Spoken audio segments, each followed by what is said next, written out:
Hey, shalom, shalom, shalom. Before I get this lesson started, I want to give all praise and glory to Yahweh, by Hashem Yahushai, by Hashem Rakakadash, and double honor to the elders and the apostles of the great millstone, of whom I learned from, and a shalom to the hopefully elect brothers taking this truth to the four corners of the earth, giving bidding the elect spirits to the marriage supper of the Lamb, who is Yahushai. It's your brother Adah. I went on a ride tonight over here in Douglasville, a place where I used to always park my truck. Been coming here off and on for like the past 4 years. I would come out here and listen to lessons. I would come out here and just chill. And there's a Del Taco right here in Douglasville that's been open forever. I didn't realize it was closed. This must be recently. And as I was meditating driving out here, thinking about Yahushai, thinking about precepts, with an understanding in the scriptures that I've never had before. The whole time I was a Christian, I never had the understanding that I have now. I never saw Yahushai, the one the world ignorantly calls Jesus Christ. I didn't see him at the depth that I see him now. I didn't see myself the way I see myself now. Of course, you know, you're born into this world, and day one you're being indoctrinated from the television, from I can remember as far back as pre-kindergarten. What is that? Where you have the babies. What's that called? Mary Moppets is what I remember the name of it, but I can't remember what that system is called. It's before you go into public school. It's before kindergarten, so you're 4 years old. You're turning 5. You're 3.5 years old. You know, they teach you. I remember learning Salakia, because I'm not recording. I'm just showing this is the first time I've ever shown my face in a lesson or in a message. I remember learning the Pledge of Allegiance, watching television, watching cartoons. It's all in the 70s. The Electric Company, the Flintstones, the Electric Company, Sesame Street. I remember they would put us down for a nap on these cots in the middle of the day. We'd get snacks. My mom would come pick me and my sister Lori up. That's how little we were. My mom would be wearing those big O 70s shades, and she would have her hair all permed, looking like one of the ladies from one of the brunettes from Charlie's Angels. She'd come pick us up and stuff. But the indoctrination starts then. It starts as soon as then. You know, you're being taught what to think.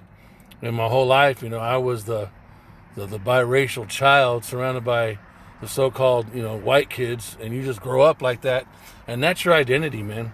And then the bits and pieces that you learn on the way, all the way till you turn 18, and you know, you have your first drink, you sleep with your first girl, you smoke your first joint, you give your life to white Jesus, you get saved at church. You know what I'm saying? All of these things making your identity, and this is the first time I've ever done this, man. Come to find out, that's not even who you are, and the way that you perceive everyone else is also based on a lie. You look, for me in Arizona, it's all white. It's a predominantly white state. So I was raised around mostly white kids. All my friends were white. A lot of my girlfriends were white. It's going to keep doing that because I'm just doing it Salakia. All my friends were white, and I looked at white people based on what they said about themselves, based on what they said about me, and I was always that dude that didn't look black. You know what I'm saying? Like, you're different. You're you know, I was always told I was intelligent, and you're not like most black people, which that is so fucking crazy, because Edomites, so-called white people, they think they have this patent on our identity. They think they know who we are, right? And they think that what they have to say and think about us is that's the standard, right? Oh, what we think about you is true, and you have to live up to our approval of you. You know, and you hear Jake say it all the time. Oh man, they see some Jake doing some dumb shit. They don't understand the curses, and they say something like, no wonder why they say what they say about us.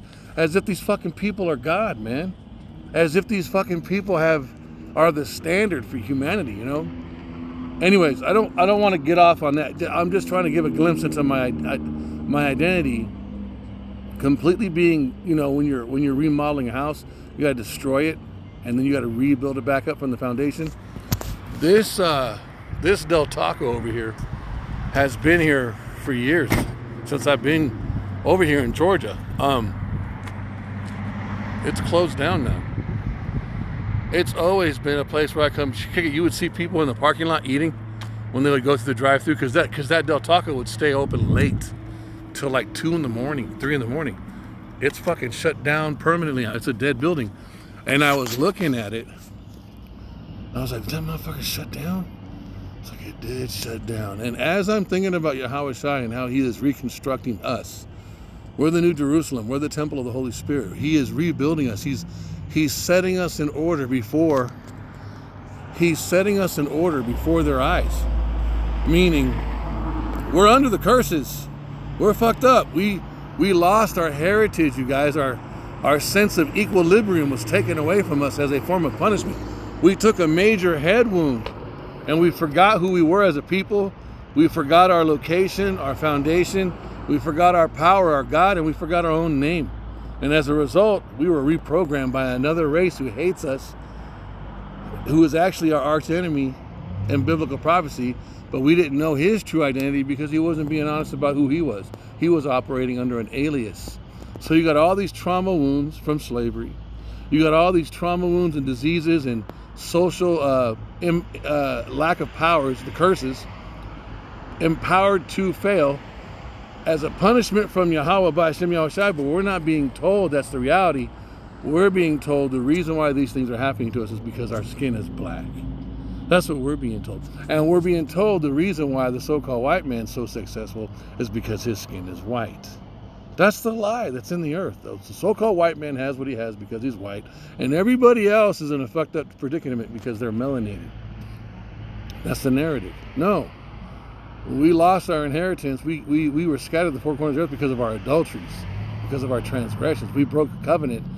We're actually the sons of God. We're the head nation. We're superior in every way. But we're supernaturally being put on the bottom by the power who loves us because of what we did in the past. We are in what's now called the affliction of Zion. We're being punished. We're being chastised. Why? Because we're his sons. So when you don't understand this, it's very easy to fall victim to the false narrative that something's wrong with you people, and everything that you do is your fault 100%. How come you can't be like the others? That's part of the curse. Part of the curse is that the stranger would get amongst you and get up very high, and you would stay on the bottom, and you would be spoiled always. That you would hate your brother, and your eye would be evil towards your brother, and that your mom and that your dad would also hate the children, and the mom and the dad would fight. Everything's split, divided, and messed up. Drug addiction, poverty, incarceration, oppression. We're a byword. We're operating in infamy. We're world famous for all the wrong reasons. Those are the curses, man. We understand that now. I was thinking about that, like, man, when I saw this Del Taco, that's what's inspiring this lesson. I was like, you know what, let me do this. That company, that building, like so many things in America, are slowly falling apart. This is no more, bro. That's it. It's done. That will never open again. And as we continue to go into the future, more and more businesses, more and more systems of America are going to continue dismantling, falling apart, dying, never to come back to life, while Yahweh B'Hashem Yahweh Shai in the Spirit reconstructs and sets in order the New Jerusalem. The elders and the apostles, the elect of Yasharallah, the minds, the spirits, and the bodies of the elect men, and the hopefully elect men, and the 1/3 innumerable multitude. He's establishing his kingdom on this earth right in front of everybody's eyes while this entire system is being brought down. That's falling apart. I saw that and I was like, damn, bro. Because we're a building. Let's get that. I'm going to jump out of this video. I'm going to pull up a preset. I will set them in order. I will set them in order before thine eyes. This is in Psalms, I believe. Yep. So you got Psalms. It's a little nipply tonight. So this is the King David, I believe, or Asaph. Psalms 50 and 21. These things thou hast done, and I have kept silence. Let's go back. So he's going into this is a prophecy. Psalms 50, 19. Thou givest thy mouth to evil. Actually, you know what? Let me get a little bit more. Hold on.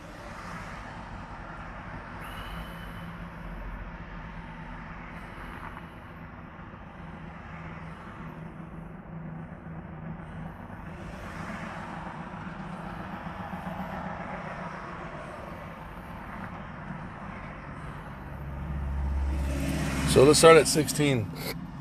So this Psalms 50, 16. And we know that the wicked, but unto the wicked, the Most High says, we understand that Malachi 1, verses 3 and 4 explains who the wicked is by national name. It's Edom.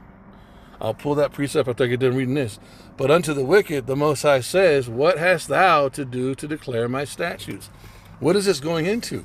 After 70 AD, when the southern kingdom would get scattered to the four corners of the earth along with the northern kingdom, the Edomites would get a hold of our scrolls. They would get a hold of our books, and they would be able to go through our books and study the prophecies. And on the left-hand side, they were given the ability to come up with the counterfeit, which is them posing as us, which is the controversy of Zion, and them telling the world that they are Christians, them covering the faces of the judges, and then remaking everything in the image of an Edomite, so that the whole world, whether they would believe in God or not, would consider or think that the Son of God is a white man, that God the Father is a white man, that all the angels are white, and that the Jews are white. All of this, and all this provision was provided for them also within the scriptures and prophecy, so that they could accomplish this deception.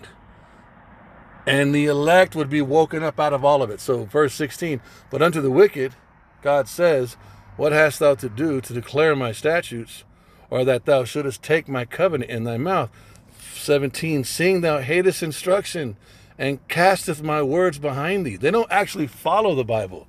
They use the scriptures as a form of camouflage to hide their true identity, to give them power to impose the laws that they write. That's mentioned in Wisdom of Solomon chapter 2. The law of justice is their strength. And so people think that they are a righteous group of people and that they are the standard for humanity. It's all a bunch of lies. Seeing thou hatest instruction, and castest thy words behind thee. Verse 18, when thou sawest a thief, then thou consentest with him, and hast been partaker with adulterers. This is the true nature of the so-called white man.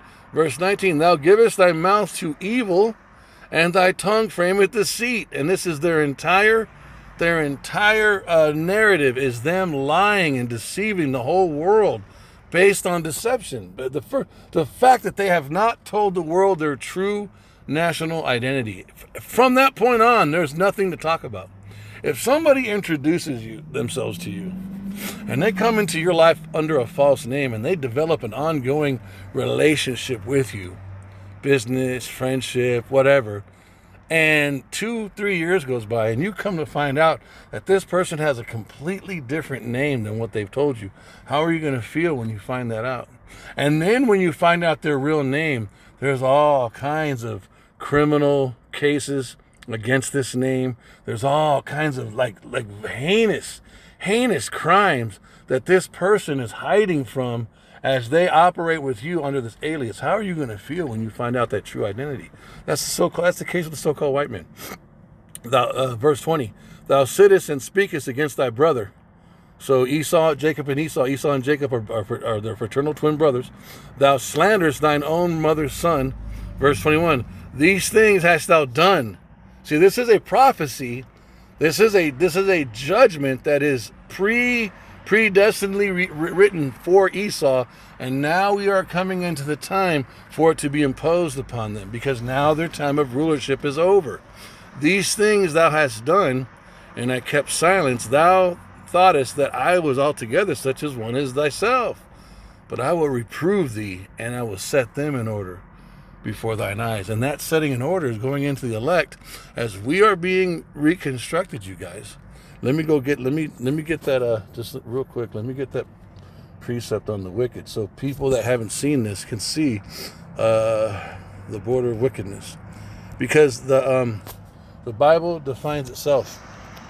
It's not up for opinion. It defines itself. Malachi, let's go back to let's just start from the beginning. Verses 1, the burden of the word of Yahweh to Israel by Malachi the prophet. I have loved you, says Yahweh, yet ye say, wherein hast thou loved us? And this is Yahweh speaking to the 12 tribes, to the house of Jacob. He has never declared his love for any other race of people on planet Earth. I don't give a fuck what Renaissance, white male, white female, American, Western American, patriotic, Republican Christianity says. White Jesus, I don't care what they say. They don't know the scriptures, man. The Most High has never vocalized his love for anyone other than the Israelites. I have loved you, says Yahweh. Yet you say, wherein hast thou loved us? Was not Esau Jacob's brother? There goes that brotherly covenant that was broken, mentioned right in the previous precept in Psalms 50. Saith Yahweh, yet I love Jacob. I hated Esau and laid his mountains and his heritage waste for the dragons of the wilderness. Look at verse 4. Whereas Edom saith, we are impoverished, but we will return and build the desolate places. Thus saith Yahweh of hosts, they shall build, but I will throw down. So what did they build? They built a world, a false Christian world, an image that made the people of the earth think that the so-called white man was the children of the Bible, were Christians. When it comes to find out, they're actually the most wicked witchcraft race on planet Earth. They're the wicked. They shall build, but I will throw down, and they shall call them the border of wickedness. And that's what the elect are doing now. The prophets are calling Esau this. In fact, the 2/3 of our people argue. They argue this point about the so-called white man because they're indoctrinated. Same with the rest of the nations. And the people against whom Yahweh hath indignation forever. So I'm going to come out of this and come back into here.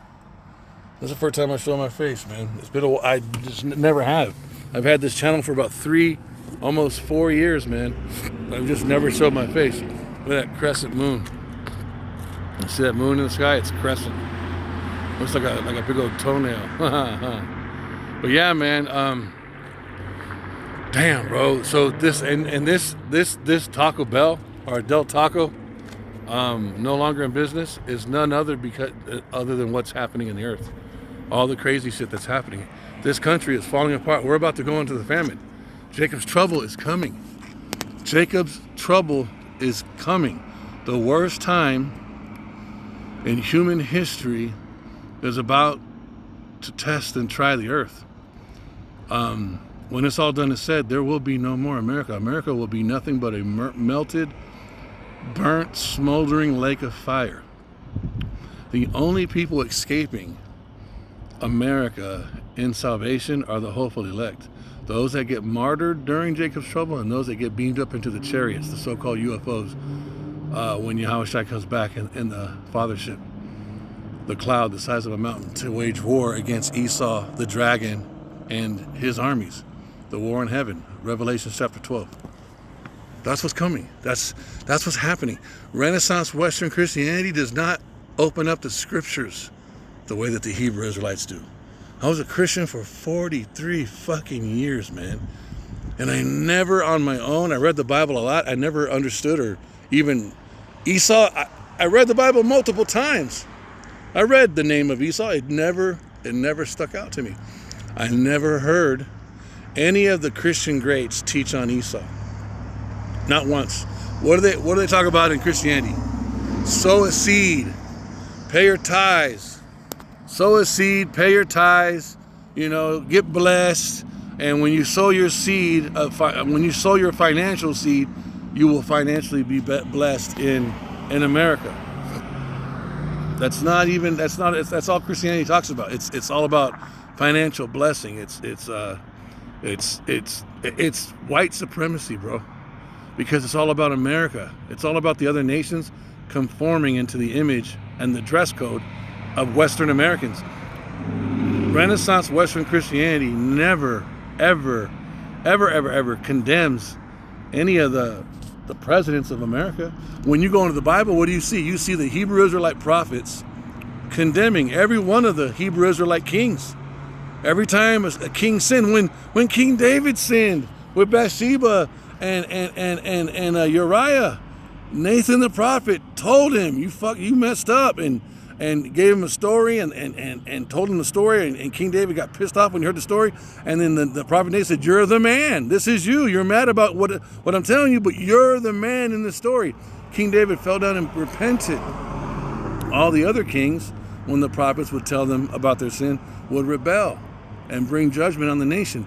You never see a pastor ever, an Edomite pastor, a white pastor, ever condemn a white president. In fact, Billy Graham, you got pictures of Billy Graham with George Bush.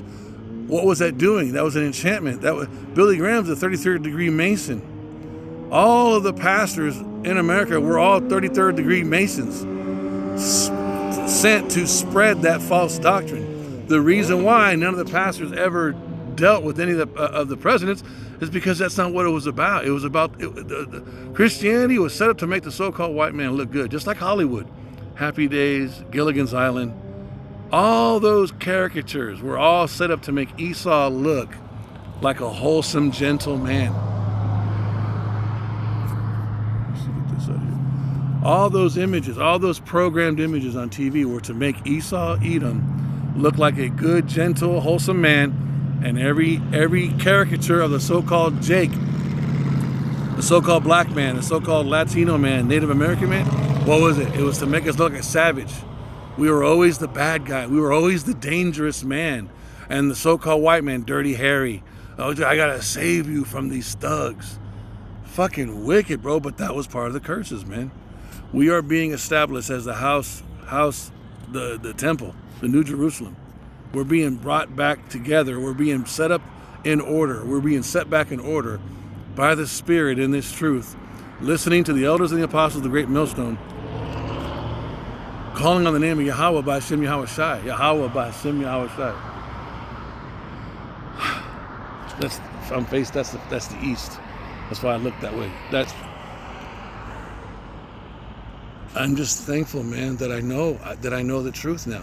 I can read the scriptures. I can listen to the Bible being taught now, and I understand it in a way I never did. And it's all because of the grace and mercy and the prophecies written in scripture that the Most High would wake us up. Ezekiel 37, Revelations 11:11. America, Mystery Babylon the Great, the land of the north is falling apart by the seams, by the second, you guys. And the only people who have a chance are the hopeful elect, the Hebrew Israelites, calling upon the name of Yahweh while Yahweh Shai. That's it, man.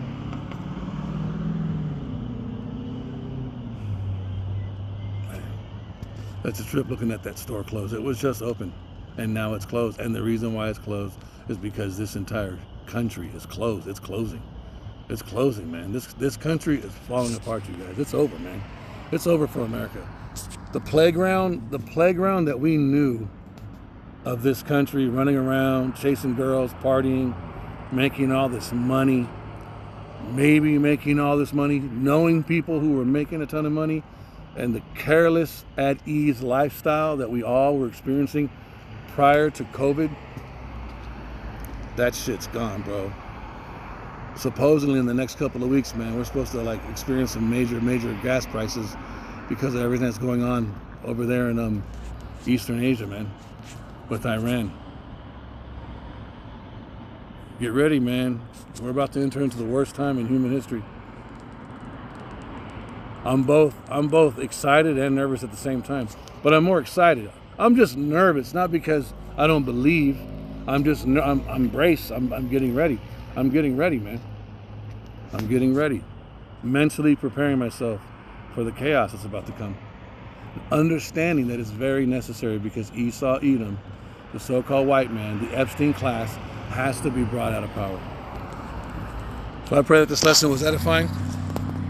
I want to give all praise and glory to Yahweh, Bahashem Yahweh Shai, Bahashem Rakakadash, and double honors to the elders and the apostles of the great millstone who don't learn from. And the Shalom, the hope elect, taking this truth to the four corners of the earth, bidding the elect spirits to the Yasharallah, the marriage supper of the Lamb, who is Yahweh Shai. This is your brother Radah. Shalom.